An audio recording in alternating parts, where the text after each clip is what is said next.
자, 오늘은 자세 균형 이론을 어떤 예시를 통해서 한번 알아보도록 하겠습니다. 여기 장롱이 있다고 칠게요. 자, 그러면 잘 못 그리는데 양해 부탁드립니다. 자, 장롱이 있으면 여기 장롱 다리가 이렇게 있고요. 그리고 가운데 이렇게 문짝이 있겠죠. 근데 이 장롱을 평평한 곳에 쓰다 보면 괜찮은데 우리가 살다 보면은 이 바닥이 좀 울퉁불퉁한 곳에 장롱을 놔둘 때도 있고요. 그러다 오래 쓰다 보면은 어떻게 되냐면 이 장롱 문짝이 조금 이렇게 가라앉아요. 이렇게 가라앉겠죠. 반대로 이쪽 문은 이렇게 됩니다. 그래서 어느 날 보니까 장롱 문짝이 안 맞네, 수평이 안 맞네를 넘어서 이게 장기간 지속이 되게 되면 이 장롱 위쪽의 프레임에 문이 닿게 되죠. 장롱 문끼리도 서로 부딪히게 되죠. 장롱 아래쪽도 아래쪽 프레임에 부딪히게 되죠. 그리고 또 한 가지는 어떻게 되냐면 여기 장롱과 문짝 사이에 보면 경첩이 있어요. 열리고 닫히는 이 경첩이 삐걱삐걱 소리도 나고, 장기간 쓰다 보면 이 경첩이 고장나서 빠지기도 합니다. 이런 경우 많이 보셨을 거예요. 근데 여러분은 이럴 때 어디를 먼저 고쳐야 될까요? 우리가 보기에는 여기가 이렇게 부딪히니까 여기를 사포로 갈아내면 될까요? 이쪽을 조금 안 부딪히게 이렇게 깎아내면 될까요? 그런 분은 잘 없으시겠죠. 보통 우리가 어디를 손을 보냐면 이 경첩을 손을 봅니다. 경첩 안에 보면 조절할 수 있는 나사가 있거든요. 그래서 이걸 조절해서 조금 이렇게 균형을 맞추더라도 시간이 지나면 다시 이렇게 좀 틀어지게 되고, 경첩이 한 개까지 다 이렇게 나사를 쪼게 되면 나중엔 제 기능을 하지 못하고 소리도 나고 망가지기도 하죠. 근데 이게 원인이 어디 있을까요? 원인은 물론 맨 밑에 이 바닥이 고르지 못해서겠죠. 바닥이 약간 이렇게 경사가 져 있거나 이것에 조금 움푹 패였다거나 이런 이유 때문에 이쪽이 장롱축이 조금 더 내려앉으면서 이런 문에 여러 가지 문제가 발생할 수 있습니다. 그런데 여러분, 이게 바로 우리가 사람의 몸을 바라보는 인체를 바라보는 그런 시각과 비슷해요. 자, 여러분, 우리가 흔히 겪는 통증이 어떤 것들이 있을까요? 목이 아파요, 허리가 아파요, 어깨가 아파요. 많이들 겪고 계시고 또 지금도 이 문제로 많이 병원을 다니고 계시죠. 그런데 인체에서 보면 이 목과 허리, 어깨가 아픈 문제들은 문끼리 서로 부딪히는 거, 위에 이 프레임에 부딪히는 거, 이런 문제들이 결과적으로 나타나는 거죠. 그런데 이렇게 아까 말씀드렸다시피 문이 부딪힌다고 문을 사포로 갈아내고 그런 분들은 없겠죠. 한 단계 더 나아가서 경첩에서 소리가 나고 경첩이 기능을 제대로 못하니까 이 경첩을 교체하거나 새 걸로 교체하거나 아니면 어떻게 수리를 해서 쓰시는 분도 있겠지만, 결과적으로 보면 이렇게 기울어진 바닥과 움푹 패여 있는 이런 것들 때문에 시간이 지나면 다시 이렇게 고장이 날 수밖에 없겠죠. 사람 몸도 마찬가지입니다. 사람 몸이 이렇게 수평에 맞춰서 자세가 잘 균형이 잡혀 있으면 목이나 어깨나 허리, 팔, 다리가 고장날 일이 사실은 없어요. 사람 몸이 그렇게 약하게 설계되지 않았습니다. 우리 병원에 가면 제일 자주 듣는 말 있죠. 많이 써서 그렇습니다. 이 말은 오버유즈 신드롬이라고 해서 과사용 증후군이라고 부르거든요. 그런데 만일에 이거를 많이 써서 고장이 났다면 양쪽이 다 아파야죠. 우리가 장롱문 맨날 한쪽만 열고 닫는 분도 계시겠습니다만 사실은 양쪽 팔 많이 같이 쓰고 양쪽 발, 양쪽 다리 같이 쓰는데 왜 한쪽만 이렇게 고장이 날까요? 이거는 우리가 단순히 오버유즈 신드롬, 과사용 증후군으로 치부할 것이 아니라 원인의 문제, 근본적인 문제를 한번 살펴봐야 될 그런 이유가 있습니다.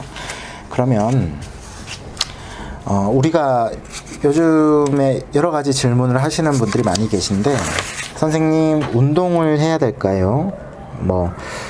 요새 교정 운동 많이들 하시죠? 필라테스, 에어로빅, 이런 것도 많이 하시고, 아니면 스포츠에서 수영 해야 될까요? 선생님, 제가 골프를 치고 있는데 계속 해도 될까요? 아니면은 여러 가지 피트니스 쪽으로 많이 물어보시는 분들이 계세요. 근데 방법이 중요한 게 아닙니다. 다 좋은 운동들이에요. 근데 이 운동을 어떻게 할 것이냐, 여러분 이렇게 기울어진 바닥을 높여주는 해결책을 제시를 해야 되겠죠. 우리가 목, 어깨, 허리가 아플 때 어떤 운동을 하든 상관없어요. 다 좋은 운동이에요. 하지만 여기에 대한 먼저 정확한 진단과 감별이 선별되지 않으면 이런 운동들이 다 필요가 없다는 거예요. 그래서 우리가 어떻게 감별을 해야 될지 우리가 먼저 알고 운동을 하자는 거죠. 자, 그러면 사람 몸에 대해서 한번 다시 알아보도록 할게요. 이게 오른쪽 왼쪽이니까 뒤에서 봤을 때 모습입니다. 이렇게 평평한 바닥 위에 서 있게 되면 사람 몸은 건강하죠. 많이 쓴다고 그렇게 빨리 고장나지 않아요. 사람은 70, 80 동안 써도 충분히 잘 유지될 만큼 그런 내구도를 갖춘 장기와 관절을 가지고 있고요. 그런데 왜 이렇게 고장이 나나? 여러분 그런 말 들어본 적 있으실 거예요. 골반이 틀어졌습니다. 골반이 돌아갔습니다. 이런 말 들어본 적 계시죠? 자, 왜 멀쩡한 골반이 갑자기 돌아갈까요? 틀어질까요? 오늘 그 이유를 한번 살펴보도록 하겠습니다. 여러분, 목이 아프고 허리가 아프고 어깨가 아프고 무릎이 아파서 병원에 가면 먼저 뭘 하죠? 엑스레이 찍어보죠. 엑스레이 찍었을 때 이렇게 나오는 경우가 많이 있어요. 측만증이 있네요. 등이 좀 굽었습니다. 라고 하기도 하고, 이쪽으로 디스크가 빠져나왔네요. 라고 말하기도 하고, 어깨 관절의 힘줄이 닳아서 끊어질랑 말랑합니다. 오십견이에요. 충돌 증후군이에요. 이런 말도 하고요. 옆에서 봤을 때 목이 일자네요. 거북목이네요. 이런 말도 많이 하시죠. 근데 여러분 이럴 때 우리가 듣는 해결책은 어떤 것들이 있을까요? 디스크가 튀어나왔으니까 시술하시죠. 시술해보고도 안 되면 또 수술하시죠. 목이 아프면 약을 좀 먹어보고 안 되면 수술하시죠. 어깨 좀 참아보세요. 약 먹고 참아보세요. 안 되면 뭐 수술할 수도 있고 뭐 충격파를 하든지 여러 가지 방법으로 주사를 맞기도 하고 그러죠. 그런데 아까 우리가 봤던 이 장롱 그림을 한번 보도록 할까요? 아까 말씀드린 것처럼 우리 이 문짝이 부딪힌다고 문짝을 갈아내지 않잖아요. 이 경첩이 고장났다고, 물론 경첩이 고장나면 갈아야 되겠지만 이 문이 틀어졌다고 경첩만 갈아내고 교체하고 끝내는 경우는 없잖아요. 원인적인 문제를 봐야 되겠죠. 이것도 마찬가지로 등이 굽어 있어요. 허리도 굽어 있어요. 그럼 굽은 쪽으로 당연히 관절이 벌어지기 때문에 디스크가 이동할 수밖에 없고, 디스크가 튀어나오는 것, 바로 우리가 부르는 후간판 탈출증. 그래서 튀어나온 이 디스크를 제거해내거나 정리해주는 그런 수술을 하는데 이게 원인이 아니라는 거죠. 왜 휘었을까요? 왜 튀어나왔을까요? 많이 써서? 근데 왜 이쪽으로 휘었죠? 왜 이쪽으로 많이 휘었죠? 그 이유를 한번 찾아봅시다.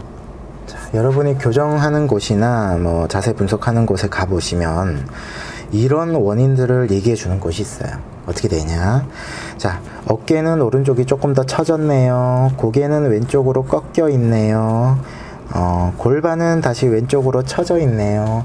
문제를 아래쪽으로 짚어가기 시작해요. 자, 그러다 보면 이쪽 무릎은 바깥쪽으로 좀 벗어나 있네요. 이쪽 무릎은 안쪽으로 좀 모아져 있네요. 그러다 보면 결국 다리 길이가 차이가 나네요. 이쪽이 좀 더 짧아요. 이쪽 다리가 좀 더 짧아요. 이런 말을 하는 경우를 많이 보실 수 있을 거예요. 그런데 이게 어떠한 연관성이 있냐면 사람도 장롱과 마찬가지로 이 지면 위에 중력을 받고 서 있는 동물이죠. 그런 구조를 갖고 있기 때문에 우리가 서 있거나 걷다 보면 이런 관절들의 문제가 생기는 이유는 지면에 대한 불균형이 있기 때문에 시작됐다고 보실 수가 있습니다. 자, 여러분, 여기 장롱은 가만히 서 있는데도 이렇게 문짝이 틀어지죠. 그런데 이 장롱이 걸어서 다닌다고 생각해 보세요. 문은 더 삐걱대고 더 마찰이 심해지고 경첩은 떨어져 나가려고 난리가 나겠죠. 그런데 사람은 이런 관절들이 몸에 200개가 넘게 있어요. 사람 몸에 뼈가 몇 개인지 잘 알고 계시죠? 사람 몸에 뼈가 206개가 있어요. 근데 이 206개 중에 손에 54개, 발에 52개가 있습니다. 206개의 뼈 중에 손에 54개, 발에 52개 합쳐서 106개가 있죠. 206개 중에 106개면 과반이 넘는 엄청 많은 숫자인데요. 이런 많은 뼈들이 손과 발에 집중이 되어 있습니다. 그러다 보니까 훨씬 틀어지기도 쉽고 고장나기도 쉬운 구조라고 볼 수 있어요. 그러면 이런 인체 불균형이 왜 시작되는지, 어떻게 계기가 생겨서 시작되는지 다음 시간에 한번 알아보도록 하겠습니다.